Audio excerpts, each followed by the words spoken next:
Chisora versus Wilder was absolutely insane. Two older heavyweights giving everything they had left in there. There were knockdowns. There were knockdowns that were scored as knockdowns that weren't even really knockdowns. Punches after the bell. They nearly went over the ropes, WE style. Look at this, man. Absolutely insane.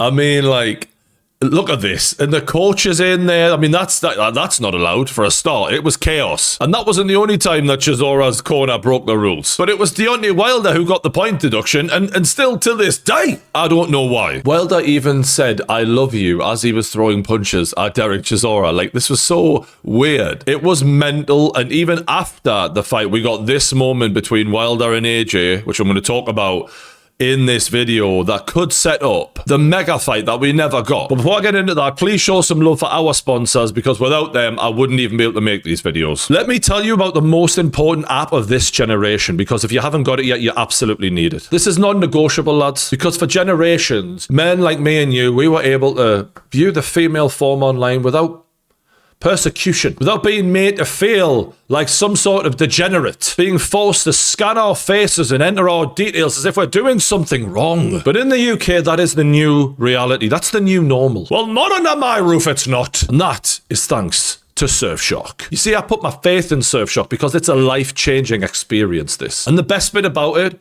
is its simplicity. You click on Surfshark on your phone, on your computer, on your app, whatever. Click I'm in America, 2 clicks, and boom. All of this nonsense that we're living with is removed, and I can be free to enjoy myself again without having to go through this nonsense. I'm a grown man, for God's sakes. And I can also enjoy football and boxing and fighting and other things that I can now have a little watch of. So if you want to cut through the red tape and enjoy your life to the fullest, download Surfshark immediately, right now. And when you do, please use my code. That would be great.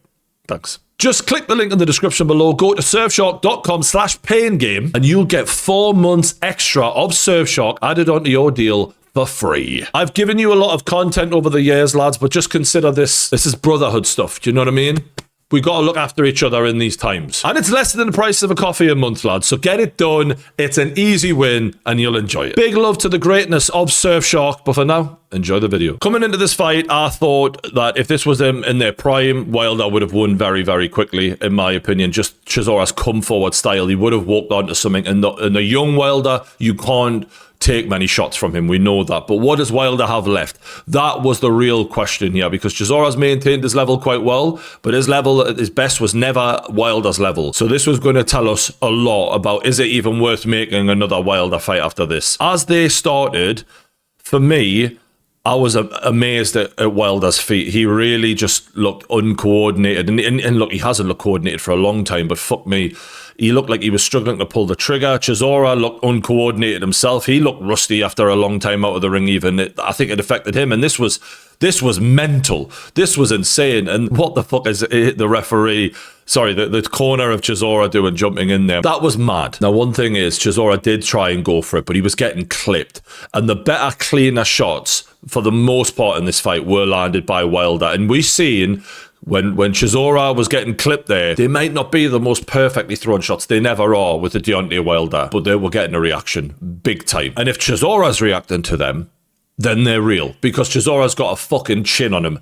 He has got a great chin on him. And as much as Wilder at times looked horrible physically in there, that shows the power is still there. Is it as great as it once was? No, because he's not as quick as he once was. He can't deliver it the way he once did. He can't throw as many punches as he once did. There was times where he was just not even throwing, and you're like, he's there for you to fucking do him right now. In my opinion, that fight was there to be won quickly. If he'd have just thrown a few more punches and he'd have been a bit more aggressive himself, this could have gone even faster. Wouldn't have even made it the decision. But Wilder gives you a chance because he's just not got that delivery system anymore. Credit to Chisora though, still showing heart, still just a tough motherfucker, this guy. And how did that make it in the highlights? And that right hand lands. But you know what?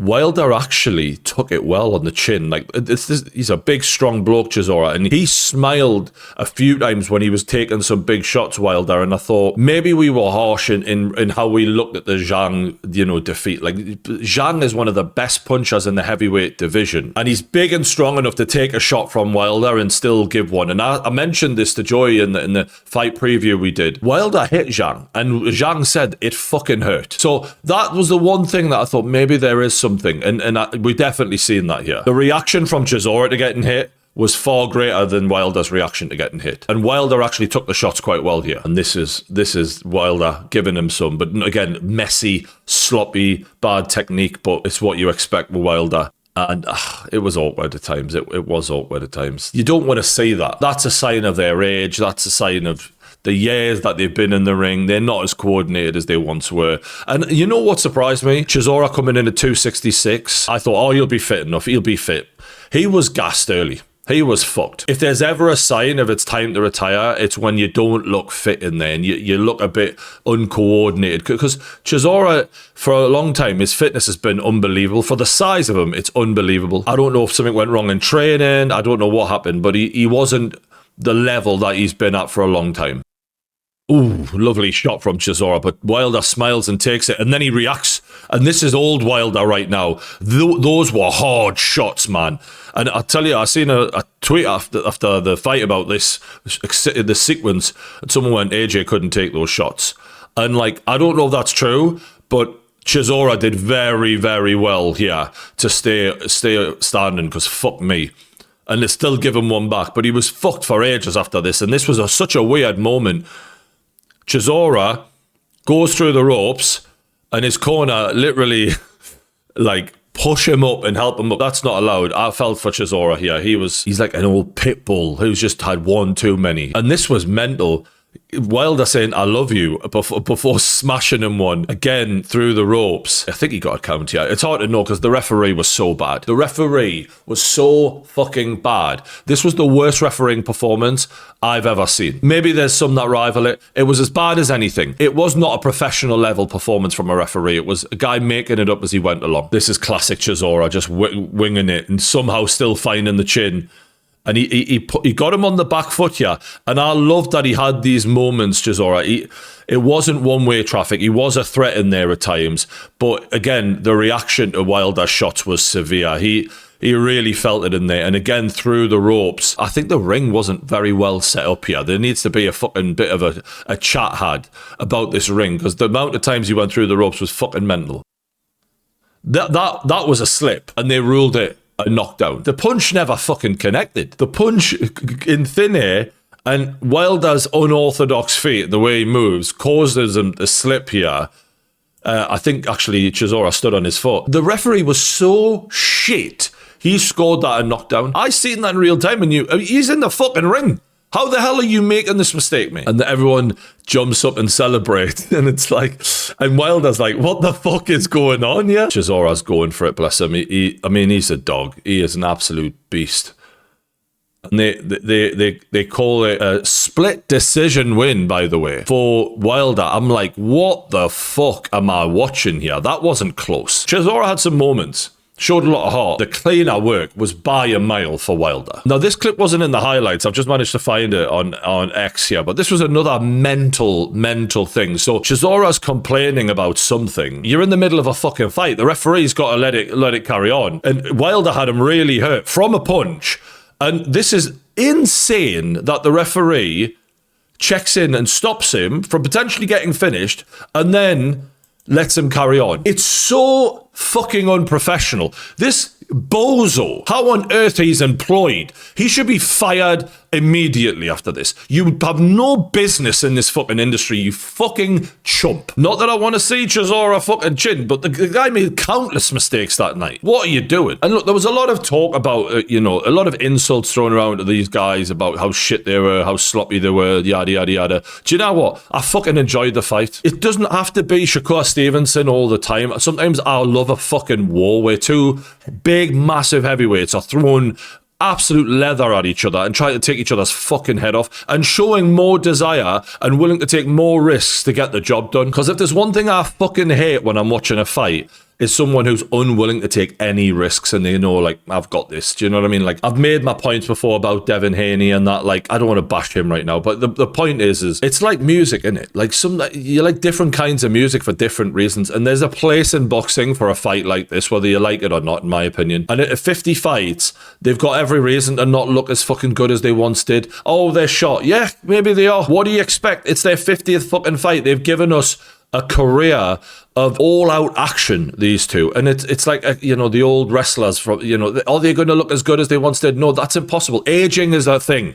Right, I'm learning it right now. Trying to get in shape, it's fucking harder than it used to be. But legends of boxing deserve to be allowed to fucking go out there. And if people want to pay the hard-earned money for it, good on them. This is good for boxing. To keep big names fighting, it's good for boxing. Am I saying they should continue fighting until they're 50? No. But I think that they showed that at the stage of their career it was good matchmaking. They were both struggling with different things in there. This was the moment of the fight for me where Wilder takes a shot on the chin and then answers like old Wilder used to answer. And he really, out of nowhere, the speed in his hands looked better, the coordination looked better. And I mean, look, who throws 10 right hands in a row without a single left hand? Only Deontay Wilder. But it showed that there was something left. Is it enough to beat a Moses Atoma? No. Fuck no, in fact, for anyone wanting to make that fight. But is it enough to mix it with some of the guys of his era? Well, that brings us on to Anthony Joshua.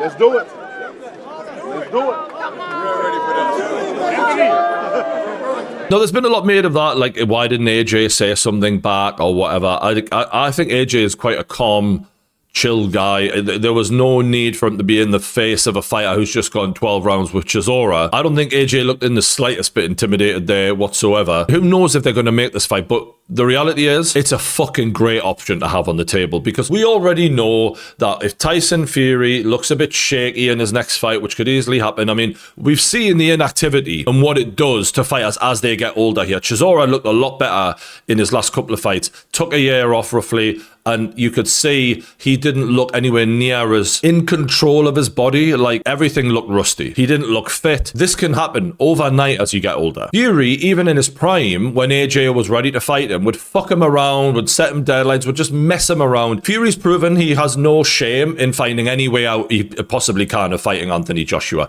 because I think stylistically, he knows when they sparred that one time, that was a horrible matchup for him. Big, powerful, fast guy. Look at what happened with Francis Ngannou. AJ is way better than Ngannou, as we found out. It's a bad matchup for him, and I think he will try and figure a way out of it. Now, if you're driving a hard bargain and Anthony Joshua's only got the Fury fight, AJ's a bit fucked there. Whereas now, AJ has two options on the table. And the reality is, after that win, I think people would be very fucking interested in watching Anthony Joshua versus Deontay Wilder. We never got it. We always wanted it. Yes, it isn't them in their prime. I don't care. I'm a boxing fan. I want to see them two fight each other. In fact, it's even more interesting on some levels now, because I don't know what the fuck either of them are going to look like in there against each other, and how much AJ has got left. And he's been through a lot lately. I'd love to see him back in the ring after everything he's been through. It was great seeing him ringside, enjoying himself, seeing him positive, enjoying the boxing. I want to see him in there against Wilder. If that's the fight we get and we don't get the Fury fight, at least we got to see him against one of the two. They were the three biggest heavyweights of that generation before Usyk came in and just took over the world. And if you're asking us how I think the fight would go, it's hard. Because Anthony Joshua, in my opinion, I'm looking at his last performance was against Jake Paul. So how do I fucking grade that for a start? I think in terms of his coordination in his body, he is more coordinated than Deontay Wilder. But so am I. I'm not even exaggerating. So am I. But Wilder is a freak, because he doesn't need to be coordinated. He doesn't need to hit you properly and everything to be fucking, oh, that was brilliant boxing. He just needs to clip you, as Jarek Chisora showed. So Anthony Joshua could go in there and look better, have his form, everything, his footwork be far more neat and tidy, land a lovely jab, put his punches together better, and then just take one shot and be on fucking, another street. Wobbly legs. That's why that fight is fun and exciting. I think it's worth making. These are the fights that these guys should be making right now. They shouldn't, AJ and Deontay Wilder, they shouldn't be fighting a Fabio Wardley or a Daniel Dubois, really. Maybe AJ could beat Dubois, be honest. I think he actually gave him, an easy path to victory in that fight, and maybe that fight could go differently. But for AJ's last two fights of his career, Wilder and Fury, that makes perfect sense to me. And I back him to win both of them potentially. I don't know my final prediction, but I think he can win both of them. And that would be a great way to cap off the legacy, the chapters of his career and go, look, I fought everyone. Yeah, it took him a while for many different reasons. We all know Deontay Wilder walked away from a massive deal from DAZN where he could have fought AJ and he took the Fury fights and all of that. AJ was cockblocked in many respects. And I'm not saying, Eddie Hearn couldn't have done more to make the fight. I don't know. But this is it now. This is the time to make these fights. It would help boxing a lot as well. Because let's be real. Since 2024, we've had some great fights, but it feels like we're missing these guys. And what I will say about Chisora Wilder, the inactivity, how they looked in there's a lot of belief that Tyson Fury is going to look as good as he always does in his next fight. And look, the matchup is designed to ensure that happens, right? This guy is not the normal level that Fury fights at. He's a level below that. It is a warmer fight. We all know it. But I wouldn't be shocked if Fury looks rusty as fuck. I just think the longer you keep taking this time off, you keep piling the weight on, doing what he's doing where he's not living the cleanest life, clearly. He claims he lives in the gym, but you don't put that much weight on when you're constantly training. Something's not right there. So I wouldn't be surprised if Fury also shows, hey, I'm not the spring chicken I once was. And if he continues to defy the odds, fair fucking play to him. I'll say he looked brilliant tonight. The matchup is designed to make him look good. So he should look brilliant, really. But I just don't know if that time off and if all that weight gain and everything else is going to finally take its toll on this guy. Because he's defied the odds for a long time and ballooning up in weight and coming back down and still looking good. I don't know how many more times he can do that because Derek Chisora in that fight from his last fight in just a year, the difference was massive. But what was coming back was different. And I don't want to take anything away from Wilder. It was a very good win for Wilder. A very good win. A lot of people wrote him off. A lot of people thought he was finished. You got to give him his credit. Yes, he didn't look great, but he was fucking tough and he could land a hard shot, and that gives him a chance in any fight he's in, except for Atoma and that sort of shit. But anyway, let me know what you think in the comments below, what you made of the fight, what you make of the potential future matchup AJ versus Wilder, and your predictions for the upcoming Fury fight. Will Fury be humbled like he was against Ngannou? Will he have a bad night at the office? What's going to happen? Let me know in the comments. Appreciate everyone who supports the channel and the sponsor. Hit the like button, subscribe to The Pain Game. I'll see you on the next one.